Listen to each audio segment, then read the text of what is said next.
एक समय की बात है जब एक रुरु मृग हुआ करते थे। इस मृग का रंग सोने की तरह, बाल रेशमी मखमल से भी अधिक मुलायम और आंखें आसमानी रंग की होती थीं।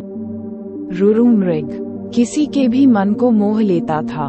यह मृग अधिक सुंदर और विवेकशील था और मनुष्य की तरह बात कर सकता था। रुरु मृग अच्छी तरह जानता था कि मनुष्य एक लोभी प्राणी है, फिर भी वह मनुष्य के प्रति करुणा भाव रखता था।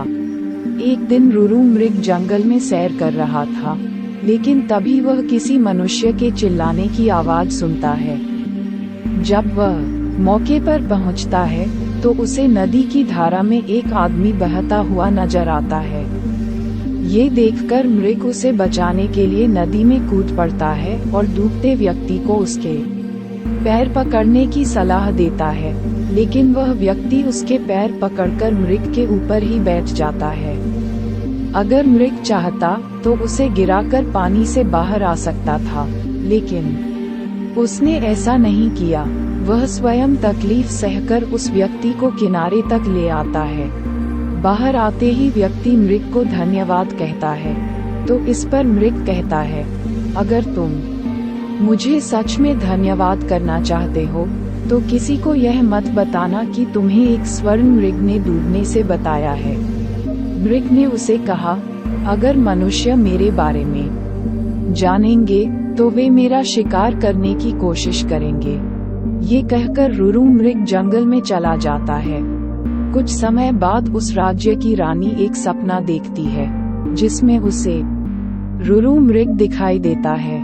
रुरु मृग की सुंदरता को देखने के बाद रानी उसे अपने पास रखने की लालसा करने लगती है। इसके बाद रानी राजा को रुरु मृग को ढूंढकर लाने के लिए कहती है।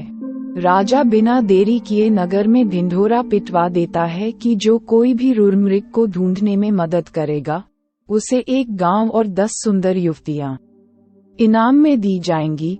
राजा की यह सूचना उस व्यक्ति तक भी पहुंचती है जिसे मृग ने बचाया था।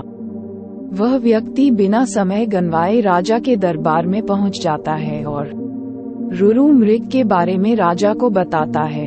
राजा और सिपाही सहित वह व्यक्ति जंगल की ओर चल पड़ता है। जंगल में पहुंचने के बाद राजा के सिपाही मृग के निवास स्थान को चारों तरफ से घेर लेते हैं। जब राजा मृग को देखता है तो खुशी से फूले नहीं समाता, क्योंकि वह मृग बिल्कुल वैसा ही था जैसा रानी ने बताया था। मृग चारों ओर से सिपाही से घिरा हुआ था और राजा उस पर बाण साधे हुए था, लेकिन तभी मृग राजा से मनुष्य की भाषा में कहता है, हे राजन, तुम मुझे मार देना, लेकिन पहले मैं ये जानना चाहता हूँ कि तुम्हें मेरी जगह का रास्ता किसने बताया। इस पर राज ने उस व्यक्ति की ओर इशारा किया जिसकी जान मृग ने बचाई थी। उस व्यक्ति को देखकर मृग कहता है, निकाल लो लकड़ी के कुंदे को पानी से, न निकालना कभी एक अकृतज्ञ इंसान को।